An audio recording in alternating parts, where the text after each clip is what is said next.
She is such an expert, such a wonderful lecturer.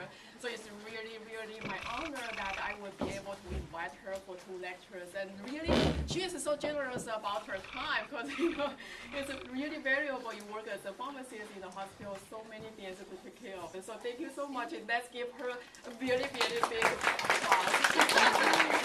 Dr. Clark, we are going to videotape your lecture so students would be able to watch the lecture again. So thank you so much for doing that. And Dr. Clark, I will let her introduce herself a little bit more. And so now, enjoy the class. Okay. Good morning, everybody. My name is Novena. You can just call me Novena. Does everybody have a handout or access to the PowerPoint? I imagine you have the access to PowerPoint. That's the most important thing. It might look slightly different from what's on the overhead because the font had changed via email. So by all means, my name is Novena. I've been a pharmacist for 20 years. I practiced 5 years at Fresno County Hospital. And then I spent the last 15 years at Sequoia. It's been a pleasure and honor to be here. It's wonderful to learn about medicine. So for what I've learned in 4 years, I'm going to try my best to share with you in 2 lectures. So we might plow through some of the harder information. Don't hesitate to pause me and just raise your hand, say, hey, I don't get that, or just ask. Just ask. So without further ado, why do we want to learn about medicine? What is the big issue with medications? Well, first of all, the word pharmacy or pharmaceuticals comes from the Greek word poison. That's what it means. So anything that we give to the patient or someone in contact with you that they need medicine from you, it must be taken at the right amount and the right time. You learn about the 5 rights and the 10 rights. Anything that's taken incorrectly could potentially be harmful. A person drinking enough water too much would be harmful to the red blood cells. So a similar concept. So knowing what they're used for and to be on the lookout for known side effects, potential adverse effect that the patient might not want is very important.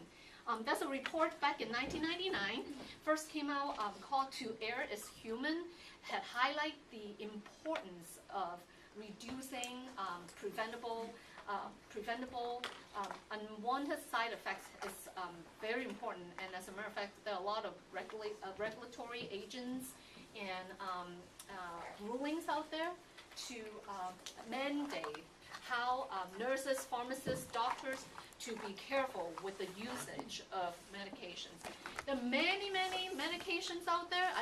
We do not expect all of you guys to memorize every single one. The goal is we're going to go over classes of medication. Not to memorize all the little details, but know how each class functions.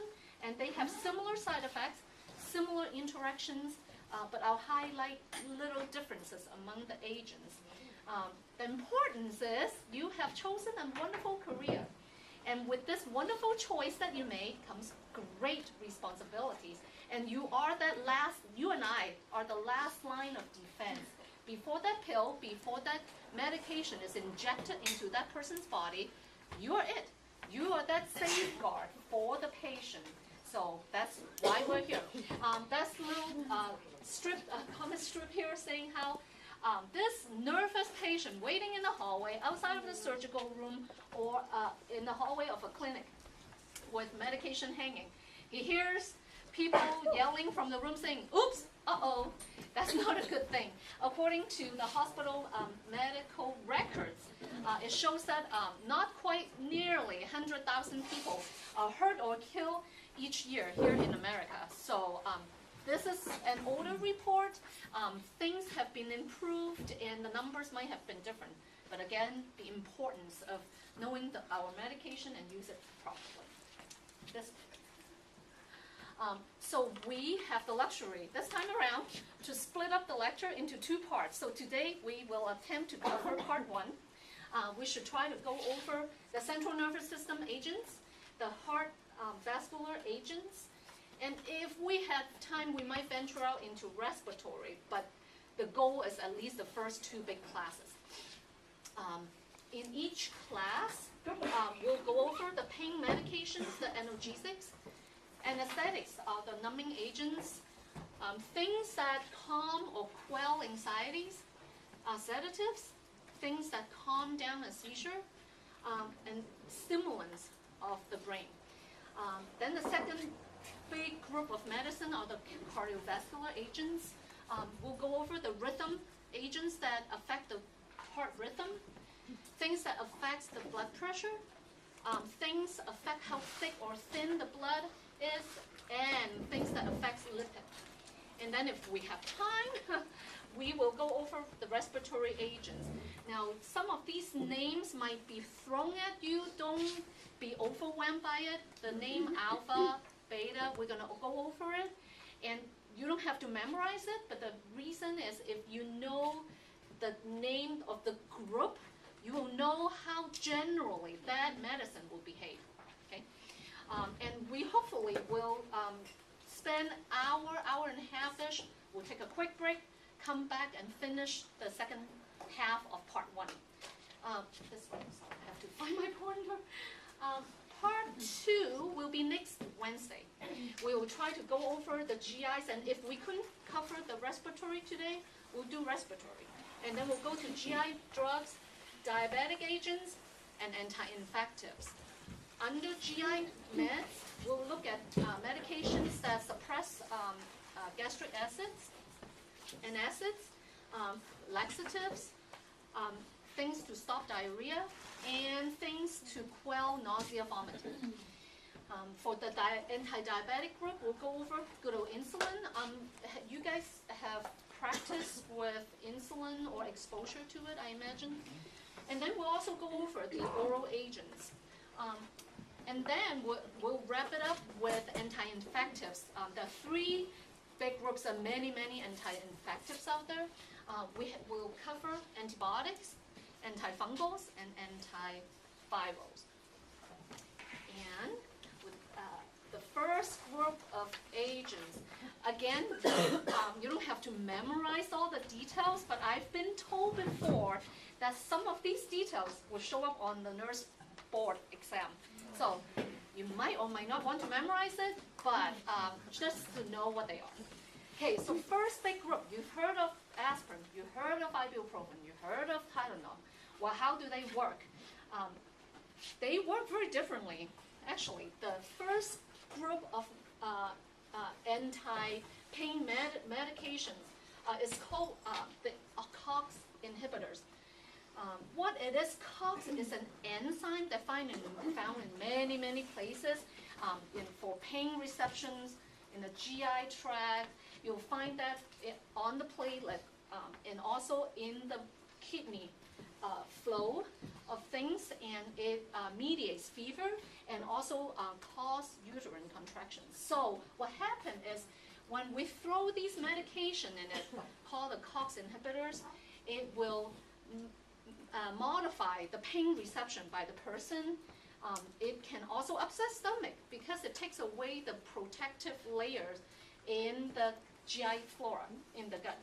And it affects how the blood would stick together, and but it will drop the fever and also affect the uterine muscle. What happened is the group aspirin, NSAIDs is non-steroidal anti-inflammatory drugs, and the COX-2. COX-2 are the ones that specifically only work on this one enzyme with minimal effect on the GI and on other areas. But what happened is aspirin and the Motrin, the group of Motrin and naproxen, they work peripherally to take away inflammation, takes away fever, and takes away the pain. Versus Tylenol, acetaminophen, doesn't do that. It only drops the pain perception and drops the fever. It doesn't take care of inflammation. So there is a big difference, as simple as Motrin versus Tylenol. Tylenol works more centrally versus aspirin, and that big group of medication up there, they work peripherally. So it would take away the inflammation in the area that is hurt. Big thing with aspirin and Motrin should be avoided in kids because of Reye syndrome. Side effects, because COX, this enzyme, it is found in so many different places other than the good effect that we want. We want to drop the fever, we want to take away the pain. But because COX is also found in the GI and in the kidney, it can cause GI ulcers. It takes away the protective layer in the GI, and also it can cause bleeding. One big thing, if your patient is taking anything over the counter, take good note of what they take over the counter. It interacts with a lot of things, and sometimes they just say, oh, I'm taking this for my cold. A lot of cold medicine, they throw in these extra stuff in there. So they might have been doubling up without knowing. So it's always good to ask, what else do you take over the counter? What other supplements do you take? Also, this group of medicine affects the kidney. So in elderly patients, we have to be really careful with the non-steroidals, the Motrin, the aspirin, and naproxen. If they're on an antiplatelet agent, other blood thinners, we also have to be really careful because it can cause extra bleeding. And we'll cover more of that later on. Tylenol, it seems like such a mild drug, it's no problem. Well, we have a patient that I know from the county hospital one time that he was having a party and drank a lot and having a headache. Oh, I'll just pop a few Tylenol in. The headache didn't go away. He drank more beer, took more Tylenol. The very next day, he turned bright yellow, and his friend took him to the hospital. His liver enzyme shot up sky high, and he did not know that taking Tylenol and drinking at the same time is very bad for our body. It sounds very mild, it's just Tylenol. However, it should not be taken with alcohol, and sometimes people just don't know. Again, in some of the cold medicine or pain medicine, they mix Tylenol in it. And people might be taking it without knowing it, and can really damage their liver. So that's the big group of analgesic. Any question on this first group of analgesic? Yes? So which ones are COX-1 and which ones are COX-2? So COX-1, aspirin and NSAID, what is called the NSAID, they block both the COX-1 and COX-2. COX-1 is the ones that are in the GI. That's what the aspirin and Motrin can cause the upset stomach because of the COX-1. COX-2 supposedly is a little safer, a little bit better on the stomach. However, there are still reports that people can bleed from having the COX-2 agent. The COX-2, they always end with Coxib. It's not routinely used, but a lot of people with arthritis found them useful. So, but aspirin and the Motrin group, they're not as specific. It blocks all the COX-1 and 2. On to the question? Never mind. Okay, on to the next slide. The next big group of pain medication is called opioid. You've probably come across them already. The morphines, the codeines, the hydrocodones. They come in many different forms. You may have already heard of or given it. What happens is they can be given orally, intravenously, epidurally, spinally. And different route is for different use, of course. For the pills, patient can take it at home, or some of the patients in hospice, end stage, they would have long-acting morphine or patches on them. Versus in an acute setting in a hospital, IVs are generally given. That's the preferred route. But the one big caution on these medications is that from IV to PO or from PO to IV, they're not interchangeable. That means I cannot give 1 milligram of PO morphine and expect the same result from 1 milligram of IV morphine. Generally, and this is very generally, injectable opioids are a lot stronger than the PO, so I cannot convert 1 milligram to 1 milligram. That's the main thing with that. And even between agents, it's not 1-to-1. Some are given in micrograms, which is a fraction of a milligram, versus codeines, you can give 30, 60 milligrams, and it's not that big a deal, but some are given in micrograms. Now, all the opioids, they work centrally in the central nervous system to take away that pain reception. But because it suppresses the central nervous system, it also affects breathing, and it also affects the motility of the gut. That's why in older, especially in elderly, you are that nurse, that person to keep an eye on them as, again, that last defense. What happened is some patients are more susceptible to the opioid side effect. They will become unarousable. They would, and their gut would be not moving and complaining constipation, and they will say, nurse, please give me something. That's the reason, because of the opioid can slow down everything. It can cause physical dependence, and there are people that are addicted to some of these medications. It can cause hypotension as well, and nausea, vomiting. Again, be careful of the route that we give. So if doctor gives you an order to give something IV, we cannot just automatically convert that to PO. And the last thing is, for this, is the Narcan. If we have an over-sedated patient that cannot wake up at all, doctor might order the Narcan for you to give and to reverse the situation. However, the importance is Narcan is very, very short-acting. So if you have a patient who's not arousable, you get the order to give Narcan, you can just walk away. It only lasts for a few minutes, so they might pop up and wake up after you give medicine, and in a few minutes, they'll relapse into unarousable and not breathing. So if you do give this medicine, stick around. Do stick around. Hover around the patient's room. Check to make sure they are actually awake and okay and still breathing. So that's the word on Narcan. There are only like 2 main reversal agents. This is one of them.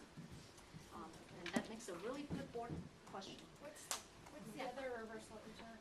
The other one is called flumazenil, and it's Oh, okay. It's coming up on Okay, the okay. future slides soon, very soon.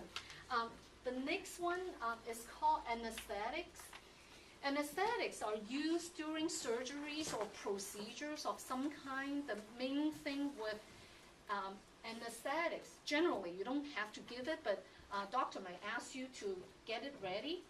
What they do is they numb the pain by blocking the sensation of the pain being perceived by the brain, basically.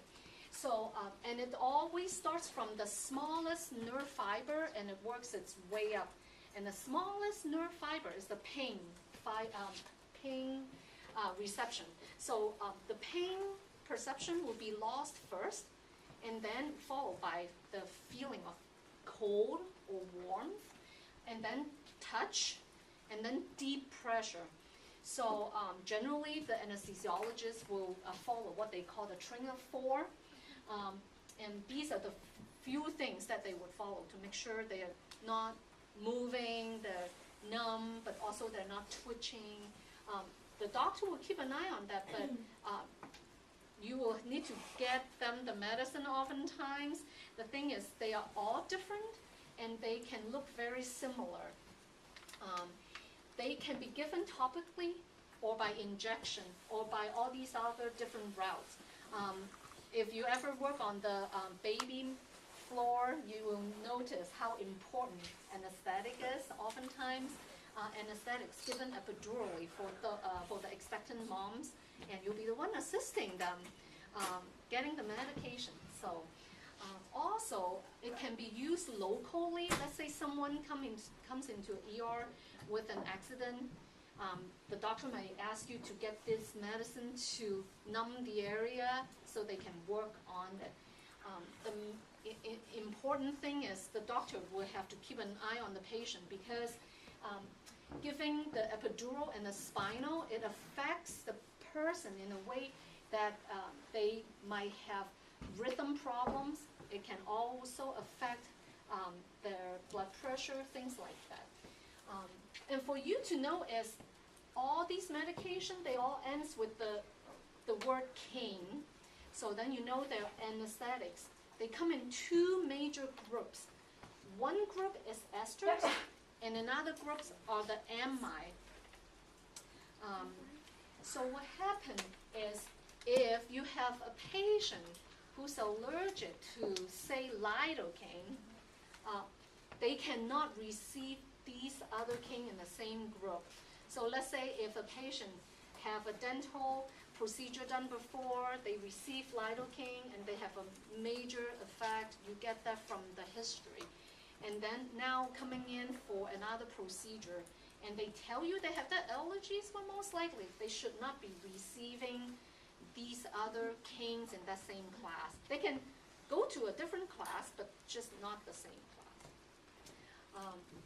So you said there's ester, and what's the? Oh, so one group is called esters, and I guess I can go like this, I'm sorry. Oh, okay. So one group is called ester, and the other group is called amide. So you don't have to memorize the name, just so you know there are two groups, and agents inside the same group should not be given if patient have allergic reaction or have heart issues. Yes. Which group is lidocaine in? Lidocaine, sorry, I shortened it. We call it lido, but it's lidocaine. It's under amide. And then the other group is called the ester. So lidocaine, in and of itself, we'll cover it in the next few slides, is that it also works on rhythm only as a coding situation. In a crash situation, lidocaine can be given to affect the heart rhythm. So that's why it's so important for doctors when they give these canes to not hit accidentally a vein. Because if it too much is given, it will affect the blood pressure and the rhythm of the patient. It can cause headaches, dizziness. And then the next group of agents are the inhale agents. So there's the laughing gas, and then these other gas to produce general anesthesia. Not that you will give it, just know they exist. But the main thing is if the patient receives these medicine and becomes rigid, or their body temperature start to rise, you'll be the one generally monitoring the vital signs, the pain and the blood pressure and the temperature, right? So if they become increasingly hyperthermic, question about the anesthetics, you can ask the doctor, did you just give an anesthetic to this patient? Did you give them some inhaled gas or other agents? Generally, if you are involved in a procedure, this will be really like an alert to you. There are things to reverse it, but it really requires a whole team to come to help out. And then one last agent is called propofol. It's made famous by Michael Jackson. It's not something to be given without assistance, truly. The person can be put into deep sedation, and at any time when we go under, when they use the word go under, basically our whole body, not shutting down completely, but in a deep resting mode. That includes our breathing, that includes our thinking, it includes our reflexes, and you guys know more reflexes than I would. But if the reflexes are being affected, generally, if something in the person's mouth and they accidentally swallow it, you and I would just cough it right up. But in a patient who is under would not have that capability because of all these suppressants. So just to know that when a person is under, doesn't matter what drug they're given, you have to make sure their airway is working. You have to make sure they're oxygenated, things like that. Nice things with propofol is that when they're on it, it seems to reduce the need for inhaled agent for these gases, which is nice, and it works pretty shortly. That means when they stop the drip, patient should wake up fairly quickly, assuming everything else goes right. But what happened is, even though it's a general anesthetic agent, it's not an analgesic. So guess what happens? If someone's given just that, without pain med, without sedative, and no amnesiacs, and we'll talk about like right after this slide. That means they will perceive all the pain, they will remember the entire procedure, and they would know exactly what's going on. Sometimes you hear patients who can hear the doctor talk about them or talk about sports, that's what happens. You don't want to be one of them, and you should ensure your patients not to be one of them, okay? Because again, you're that last defense. You're in the room with the patient and the doctors and the providers, so something to consider. If someone gives the propofol, ask, did they get something for pain, something for sedation?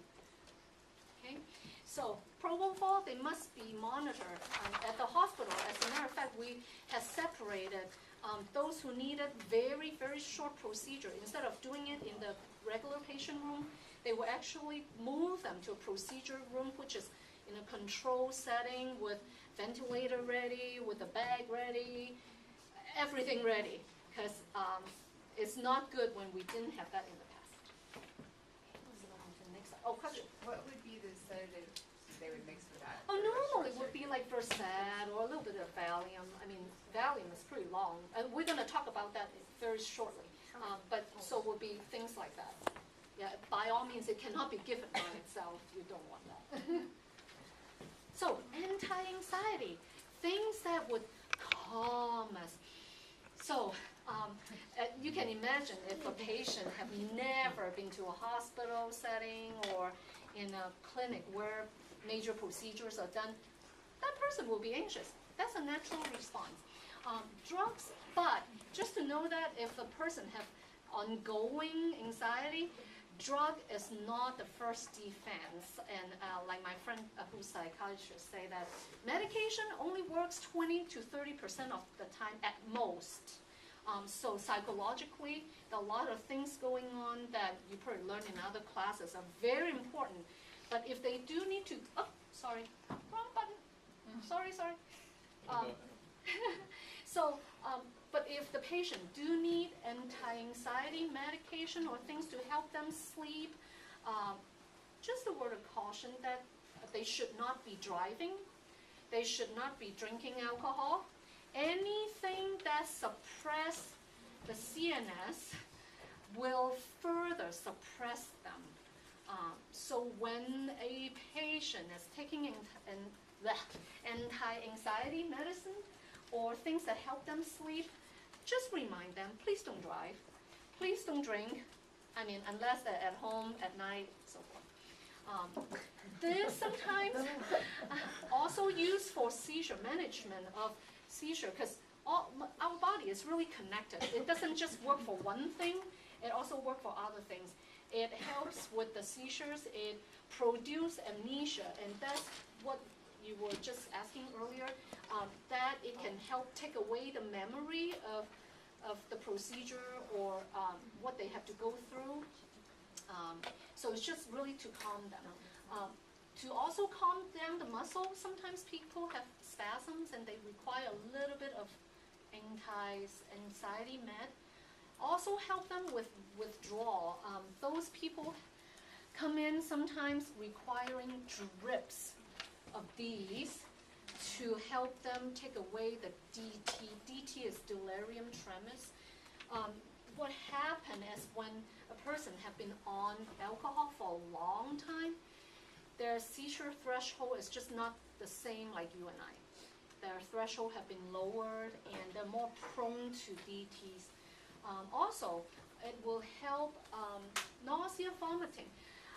What is one situation that you can think of that a person will anticipate nausea, vomiting? What's some situation that you can think of that a person will anticipate? No. Surgery? Surgery. Opioids? Opioids, yeah, you could do that. What else? Someone said morning sickness, but it's oftentimes it's harmful to babies, so it's not necessarily given to the mom. Right. Car sick, airplane sick, cancer, oncology, for chemo, because it's so nauseating. I mean, just the thought of saying the word chemo makes me kind of just the thought will make some people very, very sick before you start injecting that chemo in them. So nausea, vomiting, yes, it works great for surgical patients. They don't routinely, no, they do give it. They do give it to most of the people to mainly take away the memory of the procedure, but takes away the nausea, vomiting. Oncology, folks use that a lot, but again, all of this will cause respiratory problem, and they will be more confused when they're on this group of medicine. Now, this group of medicine, they are lumped together under the word benzols or benzodiazepine. That's just the name of the chemical, but if you hear that word thrown at you, that's what it means. And they generally ends with azolam or azepam. So if you see, and that's generic name, that's just how I remember it. If you see the name of the medication, it gives you a hint of what it is and what they do. Azolam, azepam. We have Xanax, Valium, Ativan, Versed. The Xanax is a pill. Valium comes in pill and injectables. And Ativan, oftentimes, along with Versed, can be given as a drip if they have severe seizure issues or alcohol withdrawal, things like that. It dissolves wonderfully in lipid. That means it crosses the CNS very readily. It goes straight to the head. Okay? Now, here's the reversal agent, and I apologize for the font not coming through properly. Romazicon, or generic name flumazenil, that is the reversal agent that you would give. So if someone walks into the ER and been given Narcan, the last reversal agent that we talked about, nothing happens, you'll be like, now what do I do? They're still not waking up, not breathing right, so forth. Well, doctor might want to try this other agent to reverse the sedatives. Again, it works very short amount of time. Resedation happens quickly if you walk away. Main thing is don't just leave them. If you do give these reversal agents, keep an eye on them. I mean, you can leave the room, do what you need, but come right back, keep an eye on the patient. Question on reversal agents. I mean, anti-anxieties, I'm sorry. So the benzos, I heard, are really addictive, right? They can be, because it makes the person so calm and it's kind of make them feel good. However, it can suppress the CNS. It does not help the person function. It causes confusion, so forth. So, yeah, so the narcotics and all these can be addicting. That's why they are controlled substance. You cannot obtain that without a proper prescription, and there are a lot of rulings on how the doctor dispense them. I mean, how the doctors prescribe them and how pharmacies dispense them because of the addiction potential. Okay, next slide. Anti-seizure meds. Anti-seizure meds, we have this goal. The goal is not to take it away altogether. Oftentimes it's impossible. The goal is to enable the patient to live as normal of a life as possible and to be able to function, live independently, and take care of their daily business. when we need to stop an anti-epileptic agent, we have to do it slowly. It cannot be stopped right away. So if you have a patient going into surgery, they've been on something like this, can't just take it away. They have to keep taking it. And then the doctor would know to keep an eye on the seizures. But it's not something you can just stop. This and also something called the SSRIs. Have you heard of them before? The antidepressant, which I don't really have a slide for. So certain type of antidepressants, anti-seizure meds cannot be just stopped cold turkey. It will be detrimental to the patient. So if you ever hear the word SSRI or antidepressants or anti-seizure meds, ask what the doctor would like to do. Generally, they have a good idea, but again, it's good for you to know that to pay attention to the patient's history. There are certain agents.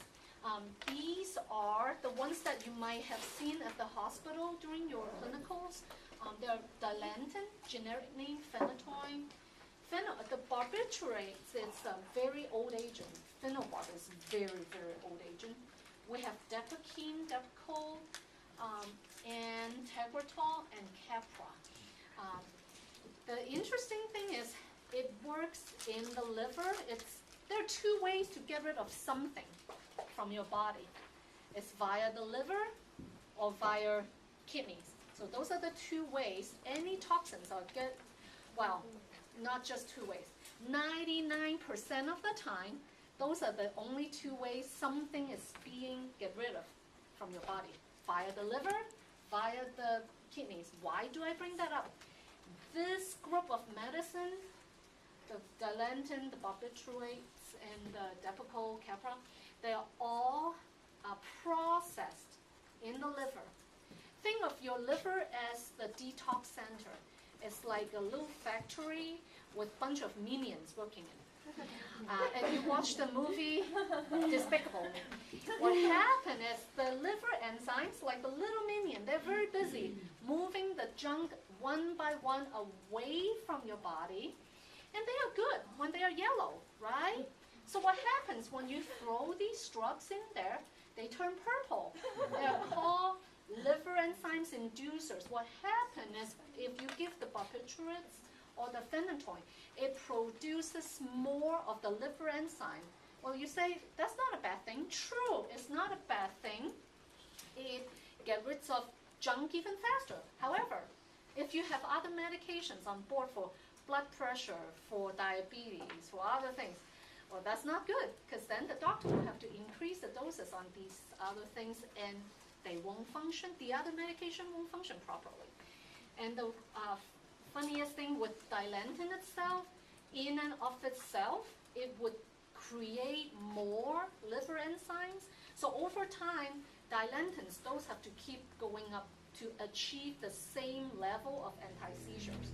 Up to a certain point, the neurologist will say, we cannot increase the dose anymore, and then they will throw in these other agents. And that's why oftentimes, not every single time, but oftentimes, a patient will be on more than one anti-seizure meds because, well, these liver enzymes just turning more and more purple and get rid of things too fast and reduce the effects of other medications.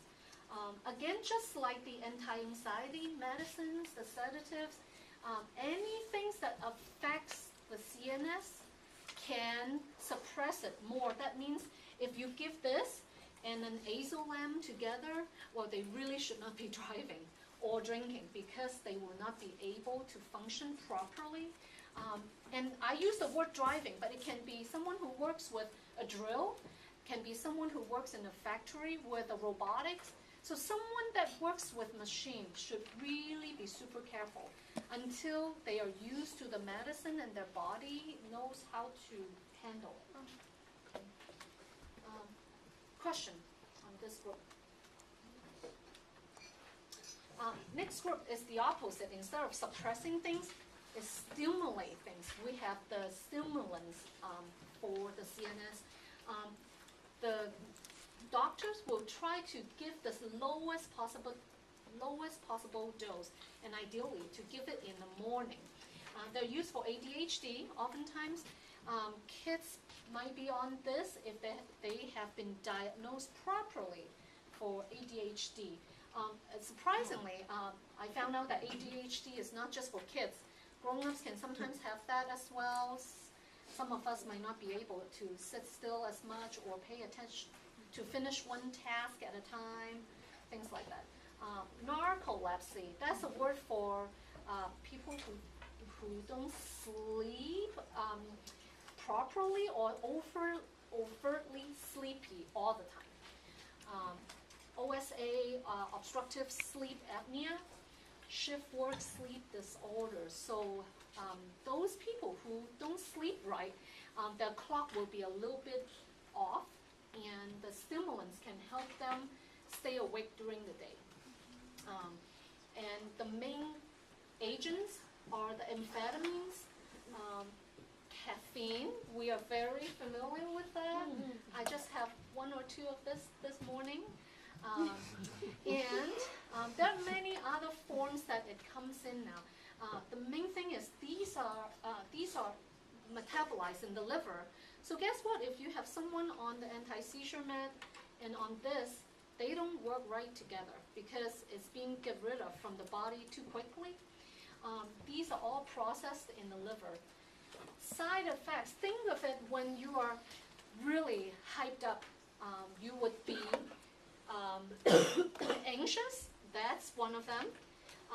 When people are being stimulated, the guts don't work as well because processing food will be the last thing on that person's mind. And then they will be having insomnia, understandably. Tachycardia, their heart rate will pump faster, and they're agitated, and so forth. So this group of medication will really wound a person up. They have a harder time to sit still, yes. What's the thinking about caffeine for kids with ADHD as opposed to the stimulants? So this is actually not normally given to kids in itself. I was just referring, the top one is more for kids with ADHD. So this group of medicine is not just for ADHD, it can be for these other situations. What if you had a kid with ADHD and you did not want to give them a stimulant? Would it be, is there any research that you know of around kids' caffeine? Well, I have not heard that personally, but mainly would be more counseling to start with. Again, keep in mind, anything that affects the CNS is not your first line of choice. Anything that affects your psyche, the best thing is counseling first. Just like other things like losing weight or diabetes, drugs is not the first thing we go to. It should be counseling, weight loss, things like that. But if we do go to this point, only this first group has been shown to be effective for ADHD. These are this is a newer agent. Anything that ends with the word amphetamine has been used for ADHD.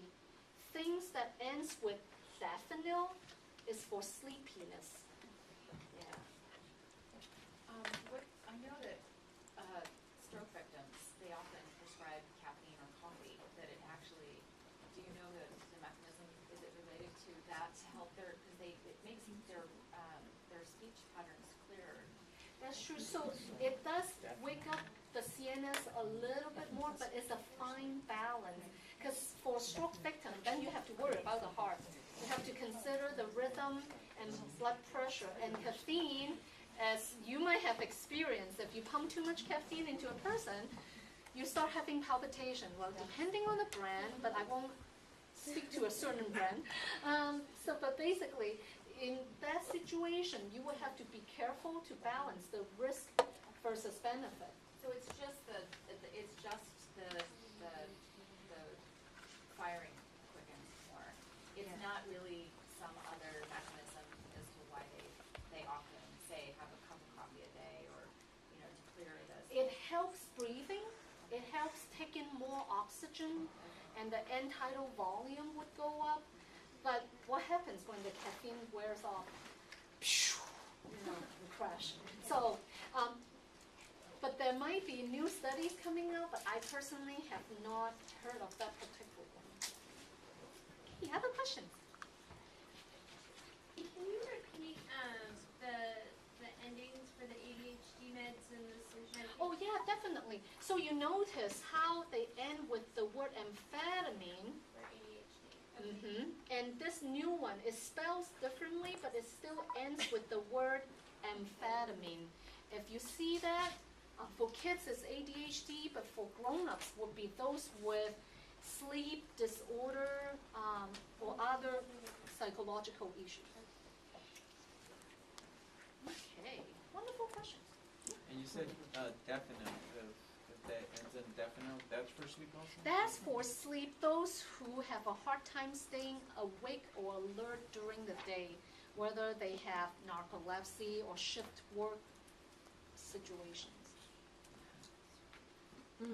And the thing is, even though they might have, sometimes in patients who've been on it, you can't just take away the medicine, and the body is somewhat dependent on it. I've seen patients who are in ICU severely sick, and they will still prescribe these medicine to them because their body just need it. So don't be surprised if your patient doesn't seem like they need the medicine, but they have a reason because their body is so used to what's going on. Yes? The peripheral vasculopathy is, what is that as side effects? A lot of them are ADHD kids. Right, so what happened is when there's a stimulant, have you been like, when you're really nervous, your hands get clammy and cold? What happened is the natural response, and I'm going to cover that right after this one slide. When we talk about blood pressure, what happened is when you're ready to fight or when you're ready to flee, your body kicks into the mode of running. So when you're being chased or when something scares you, your blood vessels clamps down. And then that's why your hands are cold or when you're nervous. So things like that. So same thing if you give a drug that makes that reaction, it would cause the blood vessels to tighten down. And over a long period of time, the vessels won't function properly. So that's the gist of that. And we'll cover more of that under blood pressure. Yeah, great question. Okay. So on to rhythm, and that's what we love doing at Sequoia. We're heart hospitals, we love the heart. So you guys are experts at reading the EKG, which I don't have a picture of that, but rhythm is so important. Not just the heart pumping, how it pumps is so important, at what rate. And maybe after this slide, do you normally take a break 10, 15, 10, 30-ish? Okay, so maybe in a couple more slides. Anyway, so, but I just want to cover this for sure. What happened is when the heart is not beating properly, then the rest of the body is not receiving the blood, oxygen, nutrition properly, right? So there are things to correct the rhythm. And as you know, the normal rhythm starts in SA, go down to AV, then go down to the Purkinje's, go back through the ventricles, and the cycle starts again, right? Okay. So, and you know the QRS, T, so forth. Okay. So there are 4 classes. These little channel things, the sodium, the potassium, just works on different parts of the PQRST pathway. So don't have to memorize that. Just know that they are antidysrhythmic. First class, sodium channel blockers. We have quinidine, procainamide. See, good old lidocaine up there. This class generally only used in a crash situation. So you will find these medicine in a crash cart. or in ICU, because patients are just less stable. Procainamide is such an old drug, I'm not even going to go over that because most people don't use that. Lidocaine, we touched on that. It can be used as a numbing agent topically, or if the doctor infiltrate it on a tissue or near the joint, it numbs the area. But if it's given intravenously, it becomes an antidysrhythmic agent. Okay, so that's class 1. Class 2 are what we call beta blockers, and they all ends with the word OLOF. Not Olaf, Olaf. So these are the ones that slows down the heart. If you see beta blocker or OLO, anything that ends with OLO, think slower heart rate. It lowers the heart rate. And I'll touch on the asthmatic part when we cover beta blocker in just a couple of slides. What happens is, in the older days, we have propranolol, which affects everything in the body, and it affects the brain, makes people sleepy, but also it slows down the heart, but also affects those who are asthmatic because we have beta receptor in the lungs, and I'm going to cover what that is. Metoprolol and atenolol are the newer agents, and they are more specific. They don't affect the lungs as much, so it would mainly just lower heart rate. The third class is called the potassium channel. Again, those little channels are the ones that affect your rhythm along the heart muscles. These are the agents that you have to keep a very close eye on. They are amiodarone, sotalol, Ticozin, and Moltec. What happened is these are very, what they call narrow therapeutic window agents. That means if you give too little, it's not going to do a thing. But if you give just even a little bit too much, the patient can be severely harmed. As a matter of fact, Ticozin is one of the newer agents in that group that is so specific. The patient have to be admitted into a hospital to be watched for 72 hours. So if you work on a cardiac floor, you might come across this drug. Oops. Uh-oh. Can I go like this? Let's see.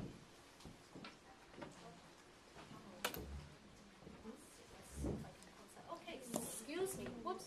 Uh-oh. So what happened is, with the Ticozin, the patient needs to be admitted for 72 hours to be observed for any hypotensive, other rhythm issues, and they have to be monitored. And only certain doctors and certain pharmacies are certified to prescribe and to dispense this medicine. So let's say if you walk into A. Long's or Walgreens, they might not have this medicine. So it's so important that the patient have to be hooked up to a monitor for QTCs every day for 3 days.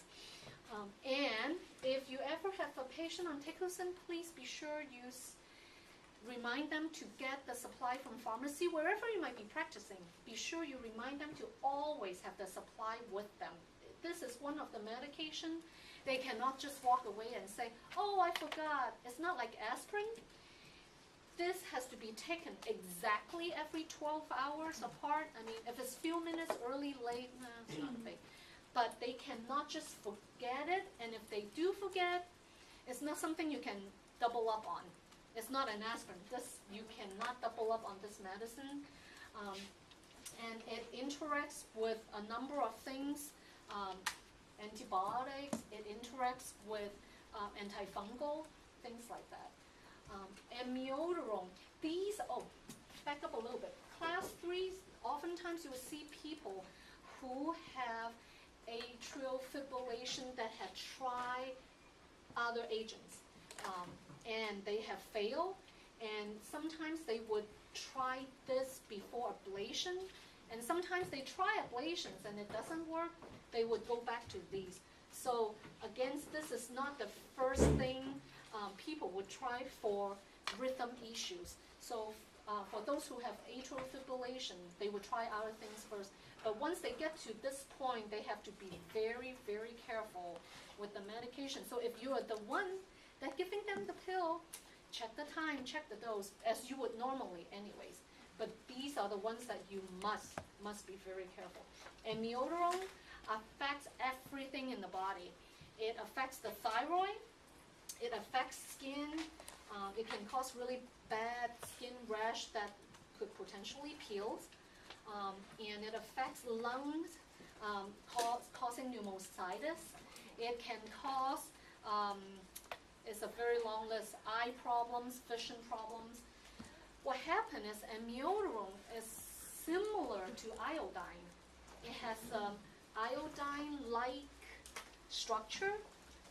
So for patients who are allergic to seafood or iodine contrast dye, things like that, be careful giving them amiodarone. It tends to stick around for a long time. So if the patient's been on it for a while for their heart rhythm, again, they can't just stop it. If the patient's been on it for more than a few months, the half-life, not that you have to memorize, just for your information, the half-life goes up to 2 months, 60 days. So it takes 5 half-life for anything to clear from our body. So 5 times 60, that is 300, so it takes almost a year for amiodarone to be completely clear from our bodies. So it works great from what I hear for the rhythm, but it might not be very good for the rest of the body. And the doctor will make that decision, but you're the one there to help the patient get through those side effects and counsel them on them. Okay? So last but not least, class 4, calcium channel blockers. They are the one that can be used for blood pressure, but also for rhythm control.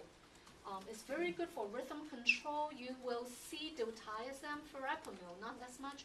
Diltiazem can be given orally, intravenously, and it works really well, especially with a fast heart rate. It tends to not only slow things down, we'll cover more in the next few slides, but also it drops the blood pressure a little bit.